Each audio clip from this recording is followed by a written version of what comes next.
열왕기상 6장 말씀 함께 합독하겠습니다.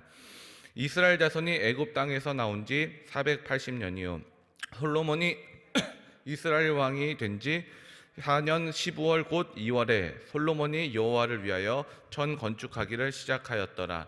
솔로몬 왕이 여호와를 위하여 건축한 전은 장이 60규빗이요 광이 20규빗이요 고가 30규빗이며 전의 성소 앞 낭실의 장은 전의 광과 같이 20규빗이요 그 광은 전 앞에서부터 10규빗이며 전을 위하여 붙박이 교창을 내고 또 전의 벽 곧 성소와 지성소의 벽에 연접하여 돌아가며 다락들을 건축하되 다락마다 돌아가며 골방들을 만들었으니 하층 다락의 광은 5규빗이요 중층 다락의 광은 6규빗이요 제3층 다락의 광은 7규빗이라.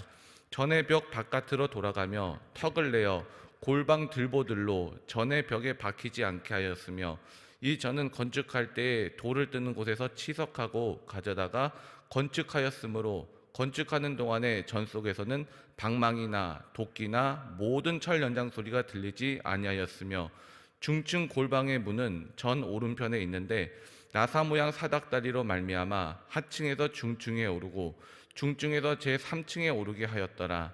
전의 건축이 마치니라. 그 전은 백향목 석가래와 널판으로 덮었고 또 온 전으로 돌아가며 고가 5규빗 되는 다락방을 건축하되 백향목 들보로 전에 연접하게 하였더라.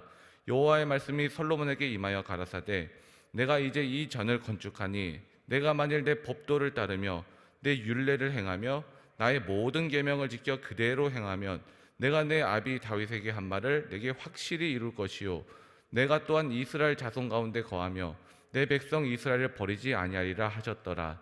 솔로몬이 전 건축하기를 마치고 백향목 널판으로 전의 안벽 곧 전 마루에서 천장까지 벽에 입히고 또 잣나무 널판으로 전 마루를 놓고 또 전 뒤편에서부터 20규빗 되는 곳에 마루에서 청장까지 백향목 널판으로 가로막아 전의 내소 곧 지성소를 만들었으며 내소 앞에 있는 외소 곧 성소의 장이 40규빗이며 전 안에 입힌 백향목에는 박과 핀 꽃을 아로 새겼고 모든 백향목이라 돌이 보이지 아니하며 여호와의 언약궤를 두기 위하여 전 안에 내소를 예비하였는데 그 내소의 속이 장이 20규빗이요 광이 20규빗이요 고가 20규빗이라.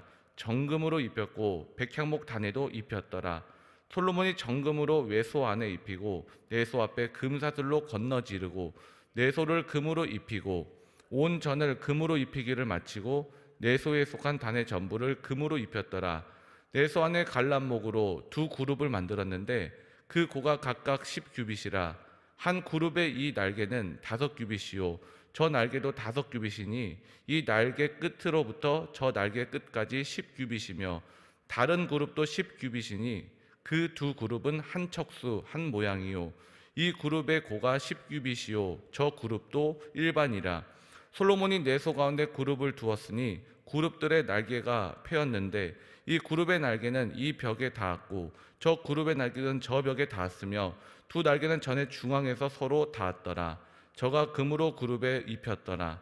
내외에서 사면 벽에는 모두 그룹들과 종려와 핀꽃 형상을 아로새겼고 내외 전 마루에는 금으로 입혔으며 내소에 들어가는 곳에 감람목으로 문을 만들었는데 그 문 인방과 문설주는 벽의 5분지 1이요 감람목으로 만든 그 두 문짝에 그룹과 종려와 핀꽃을 아로새기고 금으로 입히되 곧 그룹들과 종려에 금으로 입혔더라. 또 외소의 문을 위하여 감람목으로 문설주를 만들었으니 곧 벽의 4분지 1이며 그 두 문짝은 잣나무라. 이 문짝도 두 짝으로 접게 되었고 저 문짝도 두 짝으로 접게 되었으며 그 문짝의 그룹들과 종려와 핀꽃을 아로새기고 금으로 입히되 그 색인 데 맞게 하였고 또 다듬은 돌 3켜와 백향목 두꺼운 판자 1켜로 둘러 한 안뜰을 만들었더라. 제4년 15월에 여호와의 전 기초를 쌓았고 제11년 불월 곧 8월에 그 설계와 식양대로 전이 다 피력되었으되 솔로몬이 전을 건축한 동안이 7년이었더라. 아멘. 효화행복 보도록 하겠습니다. 효화행복은 1월 31일 본문 말씀의 전을 세우자입니다. 오늘의 말씀부터 보도록 하겠습니다. 내가 이제 이 전을 건축하니 내가 만일 내 법도를 따르며 내 율례를 행하며 나의 모든 계명을 지켜 그대로 행하면 내가 내 아비 다윗에게 한 말을 내게 확실히 이룰 것이요. 열왕기상 6장 12절 말씀. 아멘. 내용 보도록 하겠습니다. 하나님의 언약의 바탕으로 두고 하는 일은 처음부터 마치는 순간까지 모든 것이 합력하여 선을 이룰 뿐만 아니라 하나님께서 함께 하시고 책임져 주신다. 그런데 중요한 것은 하나님께서 주권적으로 이루실지라도 우리는 우리의 의무와 사명을 다해야 한다라는 것이다. 우리는 하나님의 동역자이다. 성전 건축의 역사는 하나님께서 이루신 일이지만 동시에 솔로몬과 이스라엘 백성의 눈물과 땀이 배어 있다. 솔로몬이 즉위한 후 4년, 이스라엘이 출애굽한 지 480년 만에 본격적으로 하나님을 위한 역사적인 성전 건축이 시작되었다. 솔로몬과 이스라엘 백성은 다윗이 하나님께로부터 받아서 전하여 준 설계와 식양대로 전을 건축하기 시작했다. 이렇게 7년 동안 수만 명의 사람들이 동원되어 하나님의 지시대로 성전이 완공되었다. 이 와중에 하나님의 말씀이 솔로몬에게 임했다. 이것은 대단히 중요한 의미를 가진다. 뜨거운 열심과 정열을 가지고 이를 열중하다 보면 간혹 본질과 목적을 상실할 수 있다. 솔로몬도 성전 건축에만 매달린 나머지 자칫하면 하나님과의 인격적인 교제를 놓칠 수 있었다. 이러한 일이 생기지 않도록 하나님께서는 말씀으로 다시 한번 약속을 확인시켜 주셨다. 성전 건축의 진정한 의미는 건축물 자체에 있는 것이 아니라 하나님의 말씀을 우리 삶 가운데 실천하고 이 땅에 세우는 것이다. 우리의 마음과 인격과 중심이 복음에 굳게 붙잡혀서 말씀으로 하나님의 복된 성전을 건축해야 한다. 과연 우리는 어떤 신앙의 전을 건축하고 있는가? 우리의 성전 중심에는 무엇이 자리 잡고 있는가? 혹시 생명을 살리는 말씀은 사라지고 겉만 번지르르한 의식과 형식만 남아있지는 않는가? 아멘. 여러분은 지금 어디 살고 계십니까? 다윗 왕은요, 왕이 된 이후부터 백향목으로 지은 집에서 살았습니다. 그런데 하나님의 궤는요, 여전히 성막에 있었습니다. 다윗 자신은 화려한 궁궐에서 살고 있는데 하나님의 궤가 성막에 있는 것을 가슴 아프게 생각했습니다. 그래서 하나님을 위한 집을, 성전을 건축해야 되겠다라는 거룩한 비전을 가졌습니다. 비전은요, 야망과 다릅니다. 야망은 자기의 영광, 자기 중심, 자기 만족을 위한 것입니다. 이에 반해서 비전은 하나님의 영광을 위한 것입니다. 하나님의 소원, 하나님의 기쁨을 위한 것입니다. 다윗의 마음이 하나님 보시기에 얼마나 아름다웠겠습니까? 이러한 다윗을 하나님 마음에 합한 사람이다라고 이야기하는 것입니다. 근데 뜻밖에도 하나님께서는요, 다윗의 이 성전 건축을 반대하셨습니다. 제가 사무엘하 7장 4절부터 5절 쉬운 성경 버전을 읽어드리겠습니다. 그러나 그날 밤에 여호와께서 나단에게 말씀하셨습니다. 가서 내 종 다윗에게 이렇게 전하도록 해라. 너는 내가 살 집을 지을 사람이 아니다. 하나님은 다윗에게 너는 성전을 짓지 못한다. 너의 아들이 성전을 지을 것이다 라고 말씀하셨습니다. 이어서 사무엘하 7장 12절부터 13절 제가 읽어드리겠습니다. 내가 나이 많아 죽을 때 나는 너의 몸에 태어날 아들 중 하나를 다음 왕으로 삼을 것이다. 그리고 바로 그가 나를 위해서 성전을 지을 것이다. 나는 그의 나라를 영원히 강하게 만들 것이다. 다윗은요, 비록 자신이 직접 성전 건축은 하진 못했지만 그래도 이 일을 위해서 최선을 다해서 준비했습니다. 그리고 그의 아들 솔로몬은요, 아버지 다윗 왕의 비전대로 성전 건축을 시작했습니다. 다윗이 성전 건축을 위해서 철저하게 준비해둔 덕분에 솔로몬은 큰 어려움 없이 순조롭게 성전 건축을 진행할 수가 있었습니다. 오늘 말씀 1절입니다. 이스라엘 자손이 애굽 땅에서 나온 지 480년 이후 솔로몬이 이스라엘 왕이 된 지 4년 15월 곧 2월에 솔로몬이 여호와를 위하여 전 건축하기를 시작하였더라. 여기 1절 말씀을 보니까 출애굽을 한 지 480년, 또 솔로몬이 왕이 된 지 4년 만에 성전을 건축하게 되었다라고 말씀하고 있습니다. 출애굽한 지 480년, 왕이 된 지 4년, 여기 아주 중요한 의미가 담겨 있습니다. 성전은 어떤 곳입니까? 첫째, 성전은요, 하나님의 초소를 말합니다. 그리고 둘째로, 성전은 하나님 자신을 나타내시는 곳입니다. 그리고 세 번째로, 성전은요, 하나님을 만나는 곳입니다. 또 네 번째로, 성전은 하나님을 예배하는 곳이고요. 다섯 번째, 성전은 기도하는 곳입니다. 율법이 이스라엘 백성들의 신앙과 삶의 기준을 제시한 것이라면요, 성막, 성전은요, 율법에 따라서 거룩하신 하나님을 만났고 거룩하신 하나님께 예배를 드리고 말씀을 듣는 초소입니다.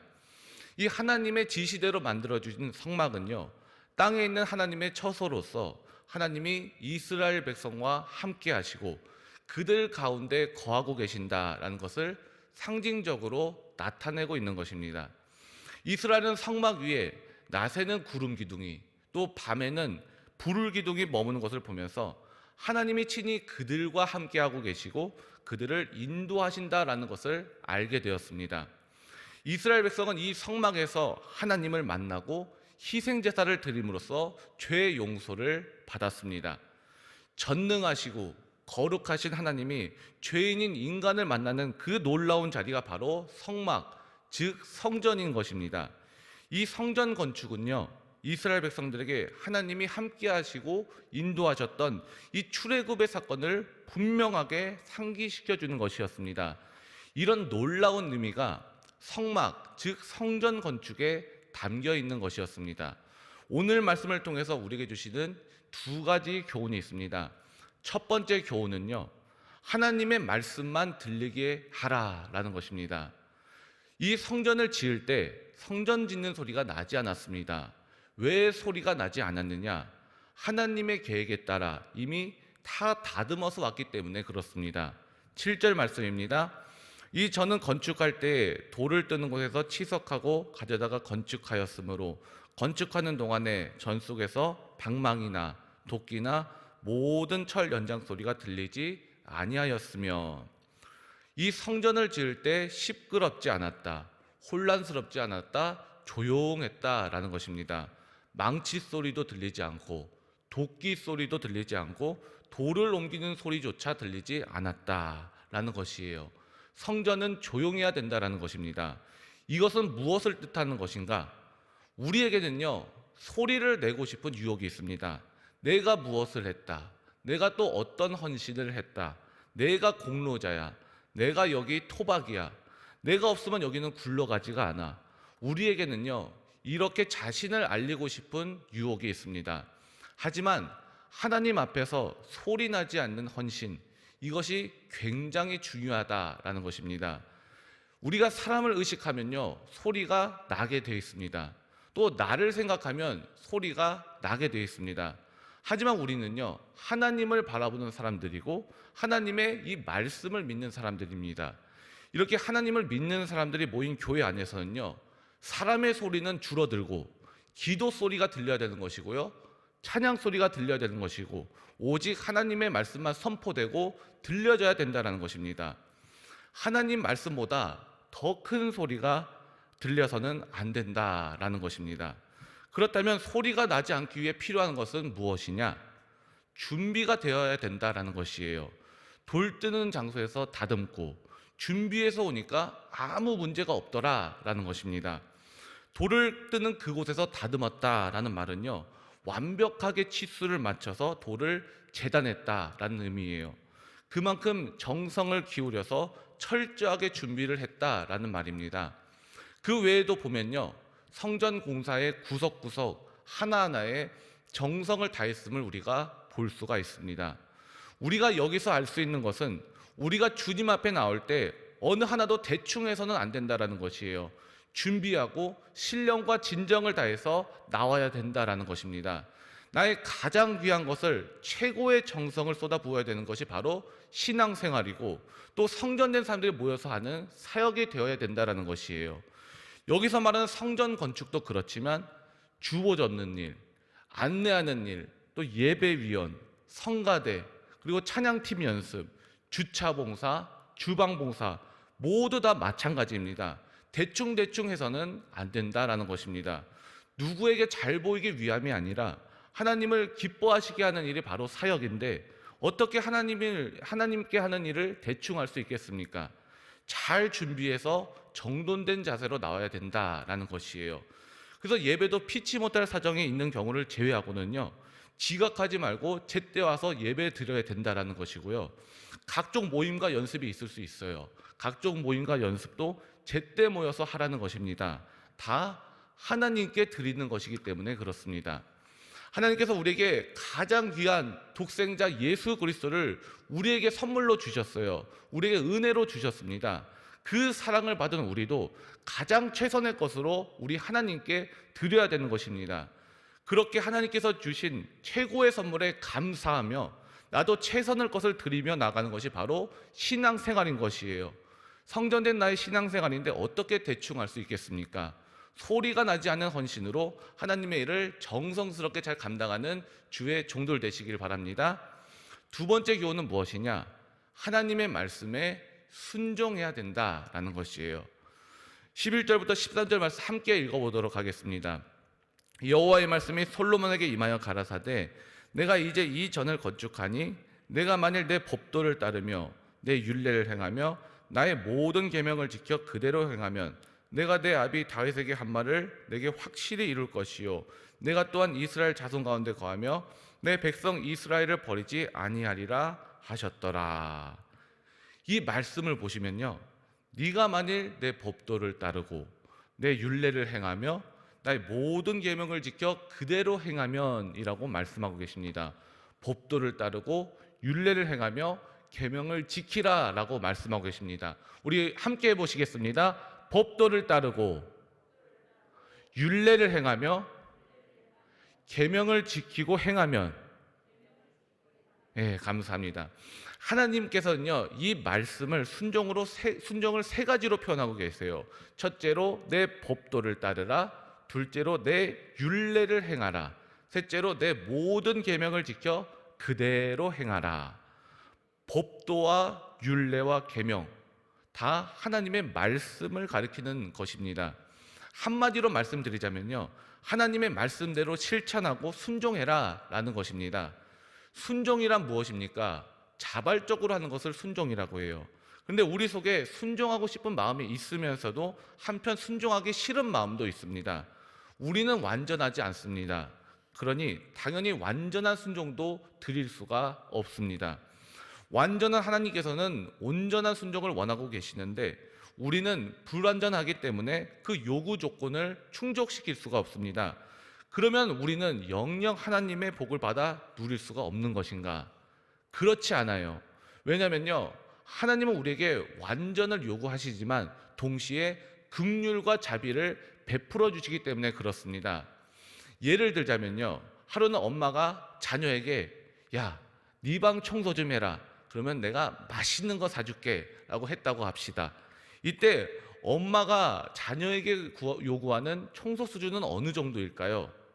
전문 청소업체가 와서 하듯이 바닥부터 천장까지 쓸고 닦고 광내고 락스로 청소하고 먼지 하나 없이 깔끔하게 해놓는 것을 말하는 것일까요?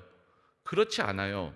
그저 장난감 제자리에 놔두고 바닥에 널려져 있는 것들 정리정돈 해놓는 그 정도 수준을 원하는 것입니다. 이만큼 하면 약속했던 것, 맛있는 것을 받을 수가 있는 것입니다. 이것은 엄마의 청결관념이 느슨해서가 아니라 엄마가 자녀에 대해서 너무나도 잘 알고 있기 때문에 그렇습니다. 마찬가지예요. 하나님께서는 우리에게 온전한 순종을 원하고 계십니다. 하지만 우리의 수준과 상태도 너무나도 잘 알고 계시기 때문에 한없는 사랑과 긍휼로 우리가 부족할지라도 그 순종을 기쁘게 받아주신다라는 것입니다. 하나님의 이런 마음을 잘 나타낸 구절이 있어요. 바로 시편 103편 13절부터 14절입니다. 제가 읽어드리겠습니다. 아비가 자식을 불쌍히 여긴 같이 여호와께서 자기를 경외한 자를 불쌍히 여기시나니 이는 저가 우리 체질을 아시며 우리가 진토임을 기억하심이로다. 아멘. 이번에는 히브리서 4장 15절부터 16절이에요. 이것도 제가 읽어드리겠습니다. 우리에게 있는 대제사장은 우리의 연약함을 체휼하지 아니하는 자가 아니요 모든 일에 우리와 한결같이 시험을 받은 자로 돼 죄는 없으시니라. 그러므로 우리가 긍휼하심을 받고 때를 따라 돕는 은혜를 얻기 위하여 은혜의 보좌 앞에 담대히 나아갈 것이니라. 아멘. 이게 바로 하나님 아버지의 마음입니다. 하나님은 이런 마음으로 우리를 대하고 계십니다. 이렇게 순종할 때 어떻게 되느냐? 두 가지 복이 주어질 것을 하나님은 약속하고 계세요. 첫째는 12절입니다. 함께 읽어보겠습니다. 내가 이제 이 전을 건축하니 내가 만일 내 법도를 따르며 내 율례를 행하며 나의 모든 계명을 지켜 그대로 행하면 내가 내 아비 다윗에게 한 말을 내게 확실히 이룰 것이요. 둘째 약속은 13절입니다. 함께 읽겠습니다. 내가 또한 이스라엘 자손 가운데 거하며 내 백성 이스라엘을 버리지 아니하리라 하셨더라. 아멘. 하나님은 솔로몬에게 하나님의 말씀대로 순종하며 살면, 하나님의 말씀에 순종하면 다윗의 왕조가 끊어지지 않게 하시며 이스라엘과 늘 함께 하실 것을 약속하셨습니다. 성전은 어떤 곳입니까? 하나님이 나타내 보이시는 임재하는 곳입니다. 이 하나님이 함께 하시기 위해서는 어떻게 해야 되냐?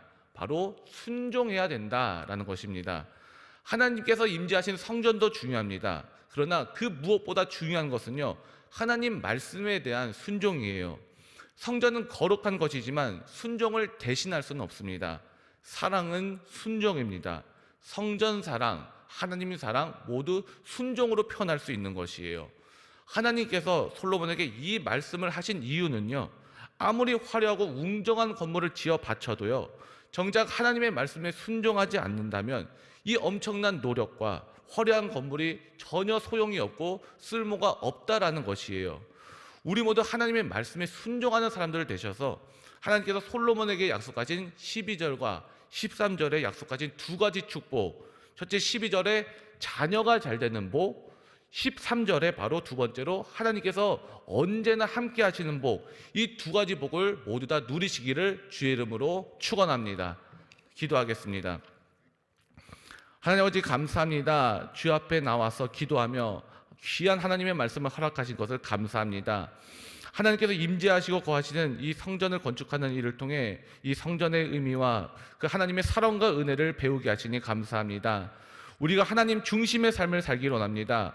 혹시 순종하다가 개인적으로, 가정적으로나 또 교회적으로나 혹독한 대가를 치르게 되더라도 하나님 말씀에 순종하는 믿음의 사람들 되게 하여 주시옵소서.